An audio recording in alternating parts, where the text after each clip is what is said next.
Okay, that has to be Amy Adams' twin. Tonight I'm at Princess Nite at Disneyland, celebrating some of the most iconic females represented by the Walt Disney Company. It is a night to celebrate heroism and courage. I saw tons of surprises throughout the night. If you're a fan of Disney princesses, you're going to be surprised by some of the entertainment that they had here. So we arrived at Princess Nite just a little bit early. The event was sold out, but they did say they were selling tickets at the door, which makes me believe they just released a few more tickets for anybody who was at the park and wanted to attend. Now, for these Disneyland After Dark events, they take place after park hours, but you can get in a little bit early at 6 p.m. Once they let you through the gate, they give you a map and a lanyard. I'll show you that later. But we were already inside the park. So what do you do in that event? Well, usually you can check in at Starcade, which is in Tomorrowland. Now, if you remember, this used to be the arcade in Disneyland, but they since turned it into an event space. Now, inside Starcade, they scan your ticket and give your credentials, which include a lanyard as well as a map. There was also an area where you could pick up some night exclusive merch. All right, so we're here at Princess Nite. I want to show you exactly what you get with the event. So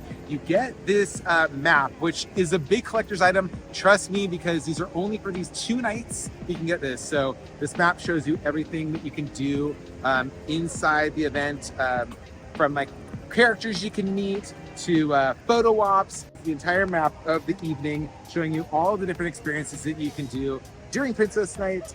I love this. So this is something that I always look forward to getting because they don't provide the map. So what's the point of coming? Okay. Another thing that you get is this commemorative lanyard. This one has a mirror on it, which is really cool. Usually it's just like a plastic card that has it's like laminated. This time they put a little mirror in it, and this is just the actual cardboard. It's a little glossy. These are the 2 items that you get, and now we're gonna check out the rest of the things we can do tonight. Now, Mickey's Toontown usually closes early for these types of events, so if you're going to a future Disneyland After Dark event like Throwback Night or Star Wars Night, I would ride Runaway Railway usually before it closes at 8 p.m. Also during this night, they showed Wondrous Journeys, the Nighttime Spectacular, early. We were able to catch it right outside Toontown at 7:45 p.m. They showed the projections on It's a Small World, and it looks stunning. There weren't any fireworks for this show, but we got to see special effects and other things. So even though the party didn't start until 9 p.m., guests could still do some of the activities, including this Brave-inspired archery practice right outside the Fantasyland Theater.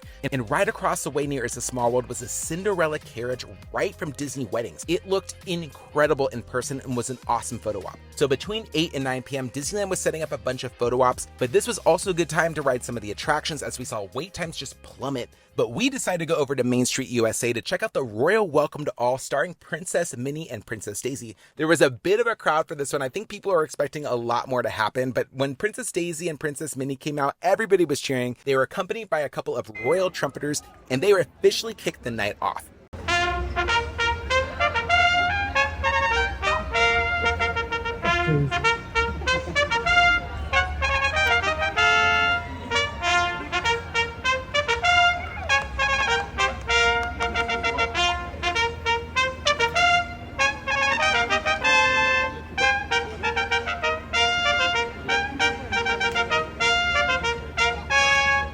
Shortly after that, Giselle from Disney's Enchantment had her own cavalcade coming through Main Street. This was such a fun moment as they played Ever Ever After on repeat as she just sailed down the street. She even at one point just rode past Minnie and Daisy. It was just so much fun. But Giselle would actually ride down Main Street several times throughout the night, so you had plenty of chances to see her. Also starting at 9 p.m., projections start displaying on the castle and Main Street USA.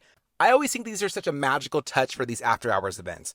So on to our first snack of the evening. This is a cotton candy cream cheese pretzel served at Refreshment Corner. And I also got a couple items at Jolly Holiday, including this Princess Trifle and this Daydreamer macaroon with raspberry. And if you like macaroons, definitely get the ones at Disneyland. They're delicious at the Jolly Holiday, but they are very coconutty, so just a heads up. This trifle was so good though. It was layers of white chocolate mousse with berry compote. It also had these nice crispy pralines in the middle. The pretzel was very sweet though. I don't know if it needed that icing. The regular cream cheese pretzel is just fine. After that, we headed over to Tomorrowland to meet a very rare face character. You can meet Princess Leia and R2 in front of Space Mountain. Their line was a bit long, but understandably so. Princess Leia is an icon. So we bounced over the other side of Tomorrowland to see a character that we rarely spot at Disneyland. Princess Vanellope von Schweetz had her very own dance party. This ran for most of the night with a live DJ. It was high energy, colorful, and a ton of fun. I got my dance on. It was pretty much everything that you would expect from a party thrown by Princess Vanellope von Schweetz.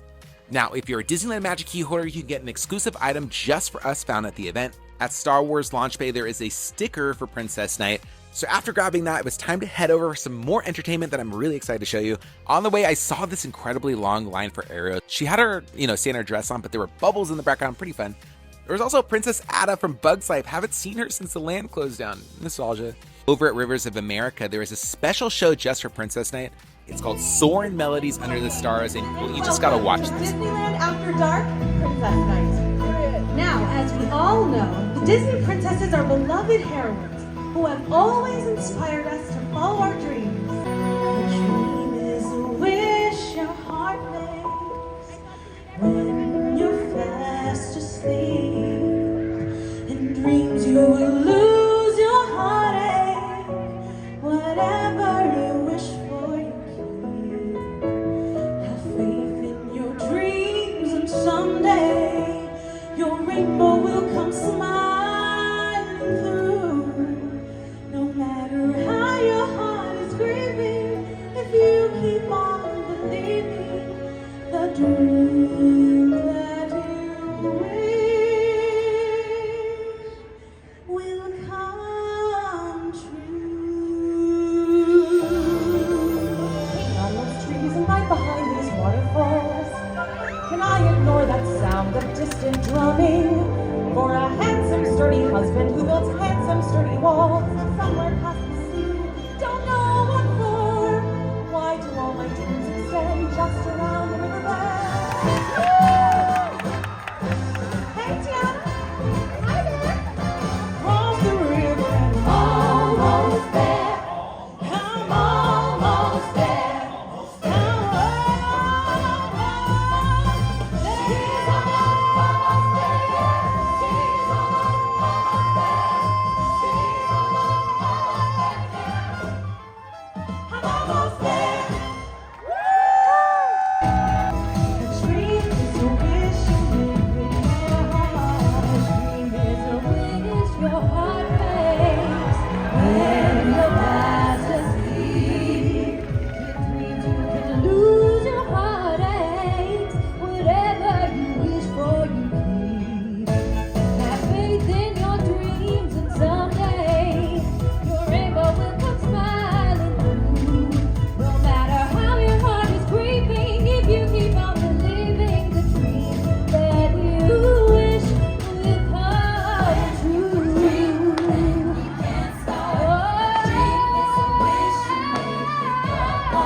Is a wish you make with your heart.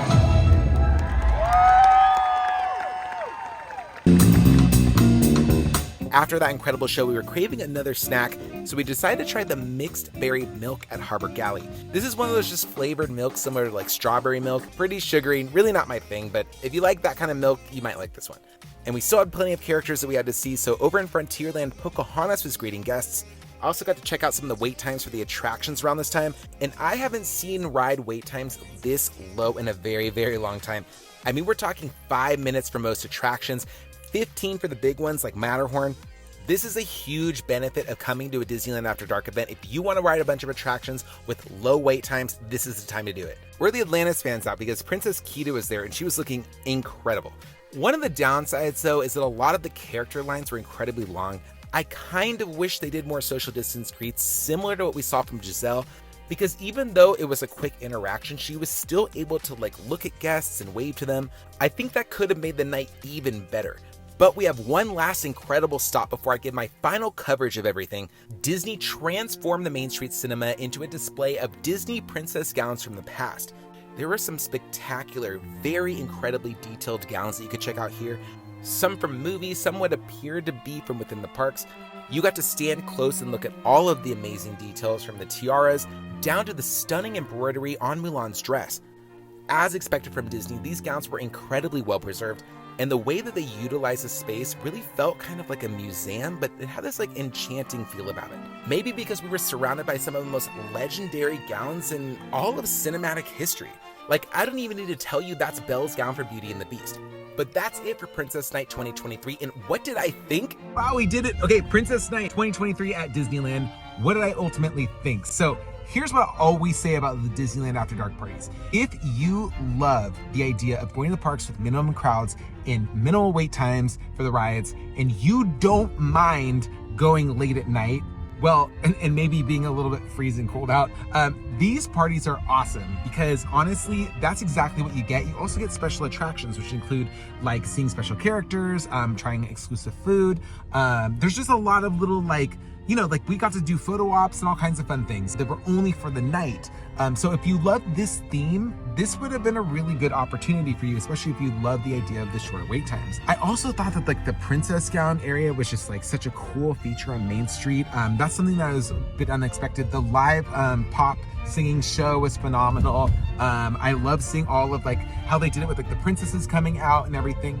But I did think that like some of the merchandise and the food could be a little bit better. Some of the savior options just like did not appeal to me. I just wasn't into like getting a shrimp skewer. There was an escargot flatbread. Didn't try that one, to be honest, just not in the mood for escargot tonight. And some of those lines were a bit longer. Now, if you went later on in the evening, I noticed a lot of the lines, especially for like Minnie and Daisy, like really chilled out. So if you go to one of these events, just know you may have longer wait times, especially for popular characters like Princess Leia. I heard her line went up to like 2.5 hours. I don't know if that was for real, but it looked incredibly long. But I did enjoy the fact that I could see some of the characters from the side. They interacted a little bit with us. Some great time overall. Like honestly, little touches of music, having Giselle come down in the carriage, that was a lot of fun. Great job for another Disneyland After Dark event. I know these are a labor of love because it is an ultimate fan commitment to bringing some of your most popular franchises, characters to life in the parks. I had a great time as always. Can't wait for the next Disneyland After Dark event. And that concludes Princess Nite. Again, my name is David Vaughn. Thanks so much for joining me, and I will see you next time.